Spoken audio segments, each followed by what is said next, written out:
Hi everyone, Kevin Benison of Notice Training here. This is video 2 out of a series of 5 that I'm doing just on getting greater understanding of some of the requirements of the Lifting Operations and Lifting Equipment Regulations, or LOLER 1998. So video 1 was about appropriate supervision, and this video is going to be about strength and stability. Firstly then, just looking at what LOLER actually requires, and then we can break that down a little bit. So LOLER Regulation 4, which covers strength and stability, requires that every employer shall ensure that lifting equipment is of adequate strength and stability for each load, having particular regard to the stress induced at its mounting or fixing point. So we'll break that down in a moment. And then Part B of the regulation specifies that ensure that the load and anything attached to it and used in lifting is of adequate strength. So let's take that first part of the regulation first and break that down. Ensure that lifting equipment is of adequate strength.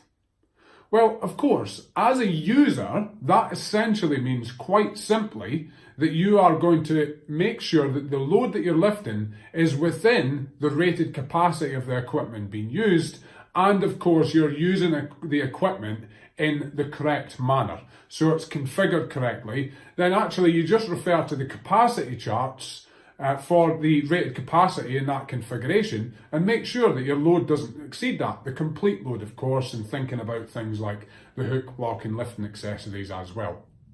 The manufacturer has already determined the equipment's strength, then given you information on its strength, and that's what you as the user follow. Providing it's regularly thoroughly examined and used correctly, then there isn't really anything that's likely to be detrimental to its strength. Then the next part of that, well, stability. Of course, when you've got a tower crane, when that's erected, its stability has been considered within the erection, within the design of the base, whether it's been tied in, these kind of things. But when you're using mobile equipment, there are more things to pay attention to, such as, of course, ground. And then how you actually set the crane up. The level of the crane. If it's off the level, it may overturn. And also the setup configuration. Things like the outrigger position. And then even how you use the crane. If you use the crane erratically, potentially it could cause overturn. And high winds as well. So there are a number of things to think about with regards to stability of the equipment. Then this part is the part that people often get a little bit confused about. So having regard in particular to the stress induced at its mounting or fixing point. Quite simply then, if you take a piece of lifting equipment, whether it be a crane, a lorry loader, or even a hand-operated chain block, all lifting equipment has to either sit on something, be suspended from something, or be fixed to something. So if you think of a simple example like a hand-operated chain block, it may have a 3-ton working load limit, which essentially means you can lift a load of up to 3 tonne. But that all really comes down to what you're suspending it from, or what you're fixing it to. If you are suspending it from or fixing it to, say, a frame on the wall, then is that frame of adequate strength, and how it's fixed to a wall, is that of adequate strength? Has it been adequately fixed to give it that strength so it won't come away? If you hang that hand-operated chain block from a couple of bits of 4x2, that's unlikely to be strong enough to suspend that load. And then of course when it comes to a mobile crane, you're mounting it on the ground. So is the ground of adequate strength to cope with the loadings that will be applied? Part B of the regulation then is about the load. Ensuring that the load is of adequate strength and indeed anything attached to it. So things like the lifting points. Are the lifting points that are on the load, are they of adequate strength?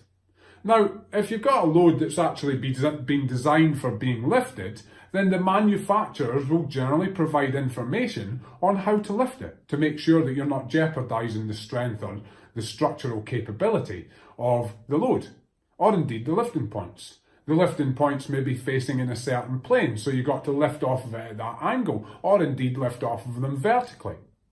Now, if a load has been in place for some time, you may need to look at perhaps getting a competent person to inspect the condition. Maybe even there'll be some non-destructive testing required to ensure that they're of adequate strength.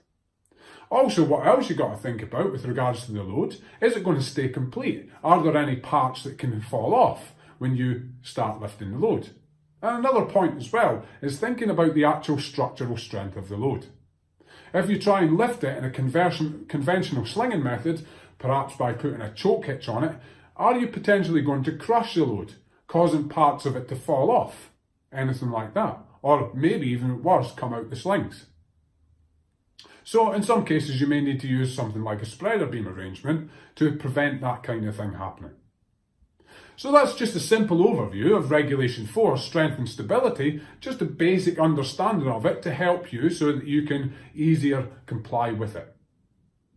If you've got any comments, of course, leave them below, and indeed make sure that you follow us and subscribe so you get the rest of these videos and, of course, further ones in the future. Look forward to hearing from you soon. Bye for now.